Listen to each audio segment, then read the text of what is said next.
Hi everybody, Jim Benson here from Modus Cooperandi and Modus Institute. And this is another episode of Collaborwocky, our monthly or sometimes better than monthly podcast on how to make work better, more collaborative, more humane. And today we're talking about A3s or A3 thinking for knowledge work. So how to run an experiment, how to solve a problem, how to come to a decision with a group, how to track getting from assumptions to something that is known. And that is what an A3 is. It's one piece of paper that lets you do exactly those things.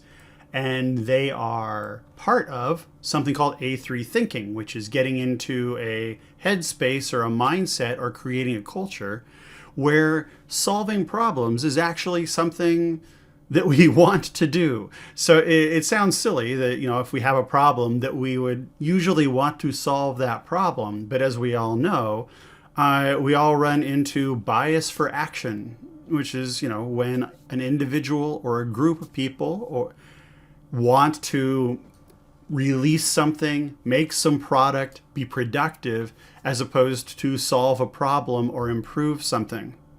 And we see this all the time. It's like we'll get together and do that after a retrospective, or we'll do a Kaizen event or something, but we don't want to wait.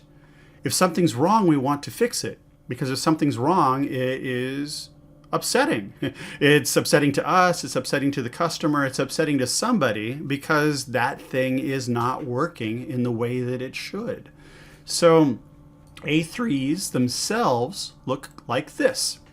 They're a form, one piece of paper, where we have our backgrounds or our current conditions. So basically what we're observing right now. We have our goals and our targets and our analysis, which is basically why is this happening right now and how do we wish it would be better. We have what in Lean they call proposed countermeasures, what other people would call the experiment or the plan, where we say this is what we are going to do in order to try and solve this problem, or first perhaps to investigate more about this problem. And then finally, follow-up, which is, what happened when we ran these experiments or when we did these actions.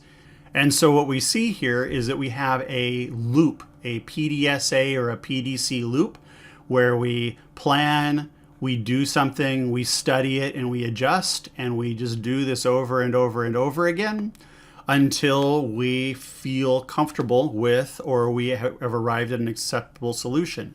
Now, something that's important here is that this is what an A3 could look like. This is also what an A3 could look like. This is the A3 from our friends at Agenda Shift. This is yet another A3, and yet another A3, and yet another A3, and so on and so forth. That there's just many different ways to draw this. So the goal is to have that flow of definition, planning, doing, acting, and adjusting so that we can build that loop, a good scientific process loop. Now, how might this be different for knowledge work? So how would knowledge work, why would a knowledge work A3 or knowledge work A3 thinking be different than it is, say, on an assembly line? And there are a lot of different reasons. One of the major reasons is that there is more variation in a knowledge work environment. People are doing many different things at once. They're not working on one, mostly predictable assembly line where something will roll up to you and you will do your thing to it and then it will roll along. There's a greater need for collaboration in knowledge work. And what does that mean? Well, that means that there's a greater number of people involved, which means we have more interpersonal issues. And those two things together mean that a lot of the problems that we face in knowledge work are how we relate to each other, like as people. Not simply like, does the work come at an acceptable rate, or are you overloaded or overworked, but when can I interrupt you? When can you ask me for something? When can we hand off work? What does that work need to look like? There are a lot of assumptions that go into knowledge work because we get busy and most of the processing is up here. It's not processed on an assembly line or in some mechanical system. So we also have a greater instance of complex issues. Regulations change quickly, customer demands change quickly, the other products that we are competing with or other services that we're competing with change on a regular basis. We go to do something that we think is going to be predictable and it turns out to be crazy and weird. So those problems represent kind of a rapid systemic change, whereas in the past, in most A3s were done in a situation where it's like, we want to improve this part of this process, but now we can see whole processes need to be rewritten in weeks. And then the last thing is that there's a lot of tacit information in any knowledge working environment. That tacit information is undocumented, and that means that those undocumented processes aren't understood in the same way by all the people who are taking them on, and that creates friction. That friction creates more interpersonal issues and requires more collaboration need and creates a lot more variation because different people are doing the same work in different ways because that work isn't well spelled out. Whether these things should or shouldn't happen is irrelevant. This is just how knowledge work works. So now let's take a look at an A3 exercise. So the first A3 that we are going to undertake is going to predictably deal with a problem. And so problems are things that we observe. And so we have an observation that there is low sales. Okay. So we get together and we discuss those low sales and we figure out that we have these individual observations by the people in our group. That buying is confusing, customer journey is unclear, that customers get lost in things. They have all sorts of different ways of saying that. And so we can make a second observation now that we at least know that there's customer confusion and we know that they're not buying stuff. So our now initial unknown is, where do we lose people? Okay. So when we start a problem, just like when we start a project, we start in a place where we know the least about what is going on. So we want to start with a general observation about, or a set of observations about what's going on, and be clear with ourselves that we don't know what to do about that. Here's the A3 that we use at Modus, and we'll start with this. We will probably change it over the course of the A3 exercise depending on the needs of that particular exercise, but it includes that PDSA loop that we discussed. So we have our problem statements and definition here. We have our initial planning here. We have our doing and our checking and adjusting here. So we flow through the system, through the colors, where we understand our needs, we understand the direction, and then we understand the actions that are either being done or taken. I have never seen an A3 exercise finish with the same problem statement that it starts with. Okay, so let's just look at the sections here really quickly. So section 1 is the understanding of need. And so here, before we said that we were witnessing that people were not buying stuff on our website because they couldn't get through the system. And so we start off with our problem state, which is people are not buying our products due to a poorly designed customer experience. That is the problem that we are trying to solve. And we need to figure out how that customer experience actually operates and why those people actually aren't making decisions. So this problem statement isn't yet a call to action, and here's why. So next we have customers. We have who cares, okay? Why is that important? That is important because in knowledge work, there's almost always multiple stakeholders that can be identified for a given problem. It isn't like just the problem that, there's this problem with a painting bay or something like that. These problems are usually fairly systemic with multiple stakeholders, which requires that we, first of all, acknowledge that they exist, but then later on involve them in the A3 exercise to make sure that their perspectives and their needs are taken into account. So here we say all customers and sales, and well, all of us really. So we start off with that kind of vague, non-focused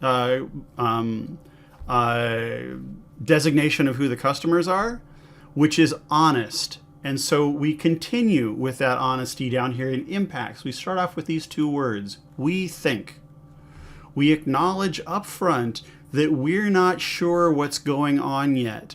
And we make sure that in the A3, we are actively stating where we don't know things to remind ourselves. Because psychologically, we will engage in all sorts of bad scientific behaviors in order to get this A3 done quickly, as opposed to correctly. So one of those things is confirmation bias, which is we will start to designate or create experiments or to interpret the results of those experiments in ways that are favorable to our personal assumptions. So when we do things like say, I think or we think, we are acknowledging to ourselves, you don't know this yet, you just think it. It hasn't been proven. So in these three sections here, what we're doing is we're setting up for ourselves an indication of who's involved in this problem, what the problem is, and what we might be investigating. Okay. Below that, we have these two sections, current state and future state. So we call this problem solving. But what we're always doing in any A3 exercise is we are noting a current state and we are noting a potential future state that is better in one way or another than the current state. And that is an improvement. So whether we're engaged in continuous improvement or we're taking on a thing of innovation, or if we're solving a problem or what have you, all of those things are taking a current state and finding a path to migrate to a better future state. So this is important because we don't want to get hung up on the word problem. Okay, this could be opportunity finding. This could be innovation discovery, whatever we might want to call it, whatever new spin we might want to put on it. We've got something that's happening now that is less good than something that we can envision. So this is our now. So we can see here that, it might be a little bit small, but customers arrive on the site at some page, they navigate, and most of them drop, and some very few people buy. And what we want to do is change that so that customers arrive on the site, they have a more controlled experience, and more of them buy. And in this case, we 3% buy now, and we would like to change that to 40%. That is a big goal. That's an audacious goal, and it's an appropriate goal. Okay? So then we have our understanding of direction. Okay? So understanding of direction is that we have hunches, and then those hunches may be proven or they may be disproven. So let's zoom in on this a bit. Hunches may be proven or they may be disproven, or they might be open for investigation. Okay. In this area, what we're doing is we're being very honest with ourselves about what our current hunches are. And again, we're calling them hunches to remind ourselves that we don't know these things yet. They have not been proven. They're not green yet. They're still purple. So we say here, existing descriptions on our website are inaccurate. Existing descriptions are not what the customer wants. They're what we want to tell them. Existing descriptions have too much jargon. That the pages that they cite, the pages on our site don't directly link to one another, like there would be a customer journey that we would like to take people through, but instead they bounce all over the place, and that's confusing. So this is like a navigation issue. And then down here we've got two things about forms, where the forms are frustrating and people can't find their way through there. And so all of these things could be, in one way or another, stopping our customers from being able to buy something on our website. So now we actually want to do things, okay? So a big failure that I see all the time with A3s is people write an easily acted on problem statement.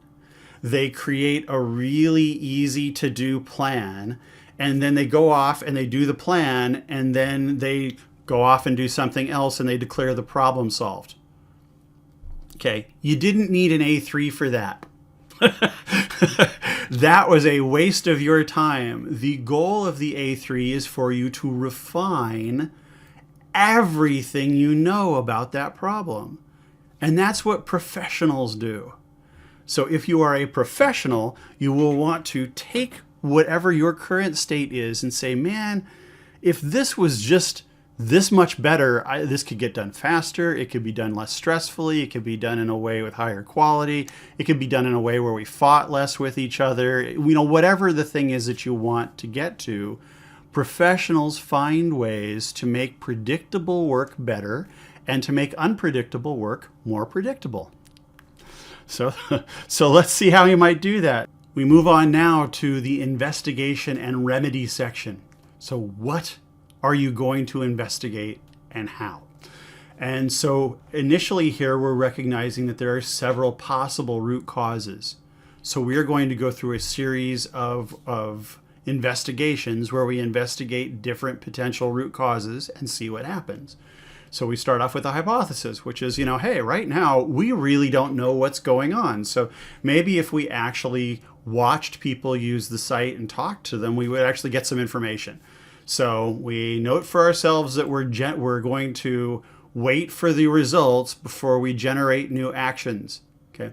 I highly recommend that you leave notes for yourself like this in your A3, because there's a lot of really juicy potential root causes out there. There's the forms, there's navigation, there's all of these things that we talked about before, that people will be like, I'll take this one and you take that one and you take that other one. That's dangerous. And it's dangerous because you haven't yet gathered the information yet to act. Okay, you're acting on your assumptions. You haven't yet gathered data. So let's start to act. So we say, okay, here for round one, what we're going to do is we're going to create a team and we're going to watch users and we're going to interview them. Okay, we're going to use the Snoopian tool to track their journeys. We're going to interview 40 customers, and Jillian, Ricardo, and Lee are going to be the people who are on that particular team. Okay. Then we want to actually note what our results are. So our results are from that investigation, from that one investigation, is people really think our website is like so bad that they were wondering if we had exported it into Google Translate 5 or 6 times, and that this is kind of the result. It's just gibberish. 50% of the people that we interviewed said that they bought things despite the website. They're like, I really like your product, and I went through your horrible website and I bought your stuff because of there. A bunch of customers reported that the navigation actually made sense, and it was fine. Customers reported that they thought the writing was funny or amateurish or unhelpful, and that customers rage typed in the forum 150 times over just 40 uses. So people were just pounding away, and rage typing is actually a thing in how you evaluate websites. So is it funny? Yes, but it's a real thing. So now we have some actual results. So now that we have actual results, we can come back up here and we can say, all right, so we saw that we did have problems with the writing and the jargon and stuff on the page. We did find that the forms were a problem. And we actually found that the navigation, that people said, that was pretty okay. So now we've proven, or at least a first pass at proving, some of the hypotheses and disproven some others. So now that we know this, we can go into a second round. Okay, so now we're in round 2. And round 2, we actually want to take a stab at creating a new form because the forms that we have up there are so painful for the people who are using the site. And so we create a new hypothesis, which is creating a new forum will reduce user pain and increase sales. And so then we go off and create a plan to do that, an experiment to do that. So we're going to hire a forum consultant, and we did. So we hired Reformer. Our internal team, Jillian, Ricardo, and Lee, are working on this again, and we're going to watch and interview some potential customers, and we are going to create a new forum by August 10th. Okay, so then we have some results, and those results are interviews were extremely positive, and that was good. So we interviewed 4 people, but another 25 people chatted with Jillian directly using our automatic chat, just saying, hey, just wanted you to know I just bought something and the experience was so much better. We'll note here that when they first hired Reformer, they came in and looked at the forum and they just thought it was a joke. They just laughed so hard that they had to take a break. And I want to note that because I want, this seems silly, but I've seen it happen. So we know these types of things happen. Be honest in your A3 because the work that we do is emotional and the results that we find should be emotional too. And we want to remember that emotion was there so that we respect the level of the problem or the depth of the problem that we solved in the future. Okay. So they were doing a first version of the forum and they accidentally launched it and they didn't notice until the next day. And it caused a spike in sales. Now, before you think that's weird, that really happened. not to us, but to somebody that we were working with, where they were coming up with a new form on their sales page. They put it up accidentally. They all went home for the night. They came back and they had noticeably more sales. Okay. So then after that first one was done, they finished the revision and sales rose by an additional 10%. So now we have even more things that we've learned. And now we know that a couple of things are true. So we now know that the forms have actual results. So we can say here now that changing the forms had impressive, we'll say, results. And we will annotate our A3 accordingly. Okay? So one of the beauties of digital tools like this is that you can very easily add and annotate additional information. And so we can also leave a note for ourselves in here that says, after website redesign, revisit this. And now we've got a bit of direction for us in the future. Okay, so we're having conversations with ourselves and with others as we go forward. So this is still an iterative process. So now we've made it up to round 3. Our hypothesis for round 3 is that a sales website designed to sell things will sell things. A little bit redundant, a little bit easy, but you're in the process of learning. You're in the process of generating hypotheses and acting on those hypotheses. So we've already got the data about how our current website doesn't work, and we recognize that internally we don't have the expertise necessary to design new websites. So we say we're going to hire a web consultant, and we hire Reweber, but we also hire Erwin. So Erwin becomes a team member now, and Erwin actually has some chops at making an e-commerce site. So now we have some internal help and some external help. We're going to interview 40 people again. So this is kind of becoming our MO. And our team now includes Erwin. And we're going to generate a new website concept and fix some low-hanging fruit. And so now what happens is, so the customers really liked the new content, except the pages that actually describe the products. Okay, that now the customers are even more confused about the product, and that they say that the navigation is even more confusing now, but we didn't change the navigation.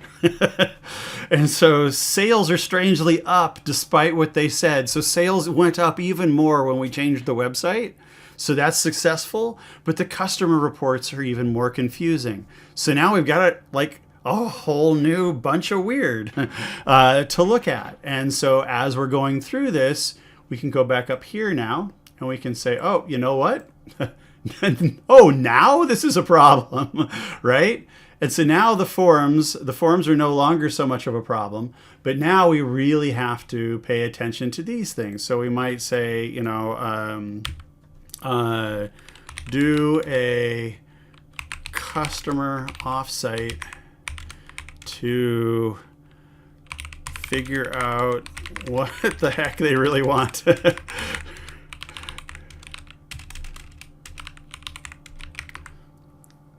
Okay. And now we'll move that over here, and that gives us some actions to take in the future based on what we learned in 3. And then round 3 is, of course, going to be followed by round 4, which is an better understanding of our product, and our customers will yield better information that we can put on the website. So what's happening here is we're using the A3 as a dynamic tool not to cause problems, but to solve problems or to arrive at a better future state. What I really also want to point out here is that this A3 is being used by Ricardo, Jillian, Erwin, and Lee. So there is a practice in Lean where you have an A3 owner, and that A3 owner is usually one person. And that one person is usually in conversations with that one person's boss or somebody in authority.